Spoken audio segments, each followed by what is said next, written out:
This year we're celebrating 50 years of man on the moon, and one of the good experiments that you can try at home is actually trying to work out how these craters were actually made on the moon. And for this all we need is some household materials. So let's have a go.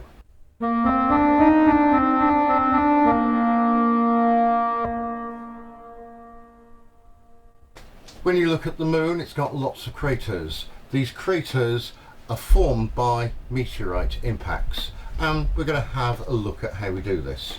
For this we need some common materials. I've got a cake tin. I've got, rather than a stiff thing, I've got a plastic movie one. That's because when we try this experiment out I don't want to try and break it with anything. We've got some flour.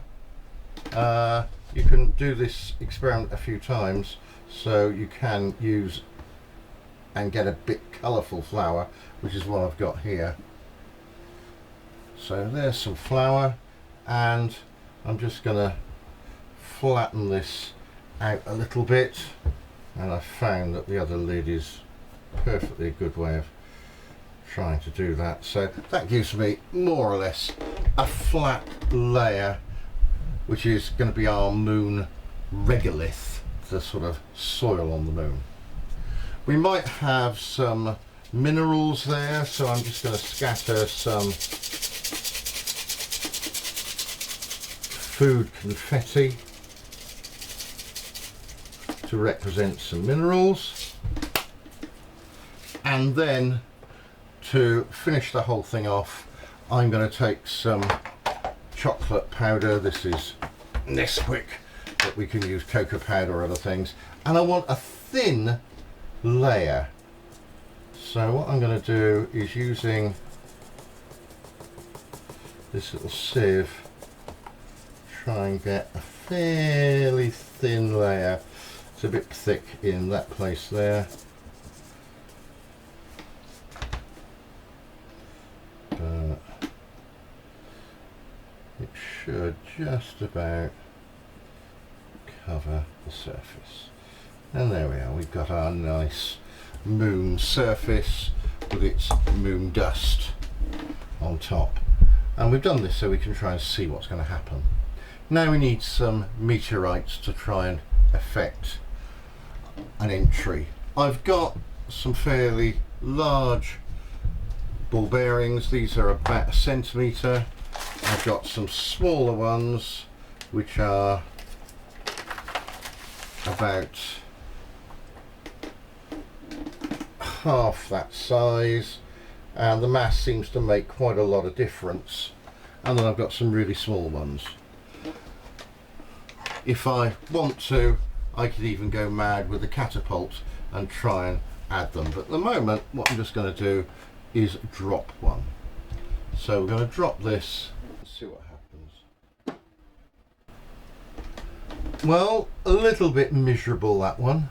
It didn't really have enough impact, so let's increase the impact.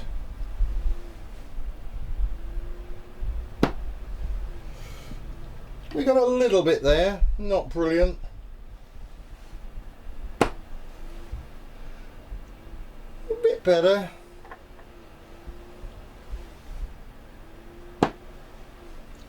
Better. I've started to get a little bit of rays coming. I'll try a smaller weight. Getting a little bit of stuff chucked out. There we are, that one worked much better. We got our white surface coming out, not quite as rays as I want to. Oh, there we are, I've got one here with a ray coming out. So it does take a little bit of practice trying to get this working to see if we can make it work. Then all we need to try and do is reset this, and we need to do a quick bit of digging. Right, so let's reset this, and I found the best way of doing that is just to pour this into another container, and gradually my flour gets a little bit browner. So let's try once again. I've got my layer. It's got some bits and pieces in, but I'll put a few more in. And then we'll sprinkle over this our surface.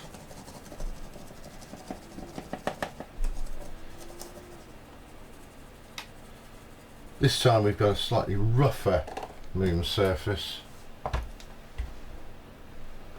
Shouldn't make any difference to the experiment. And let's drop. Oh look, much better raise this time.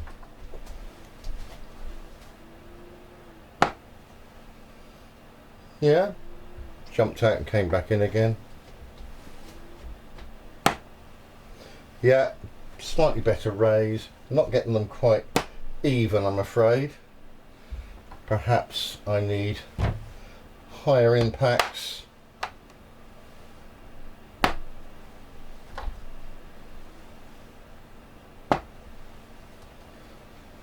But as you can see, we could make quite good craters.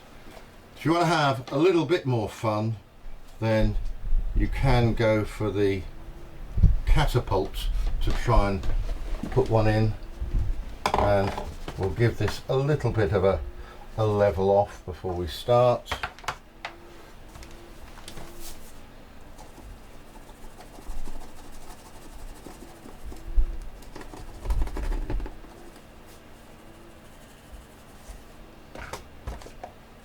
You notice here I'm using a tray because this experiment is slightly messy. Right, try impacting, this time using a catapult. That was a failure.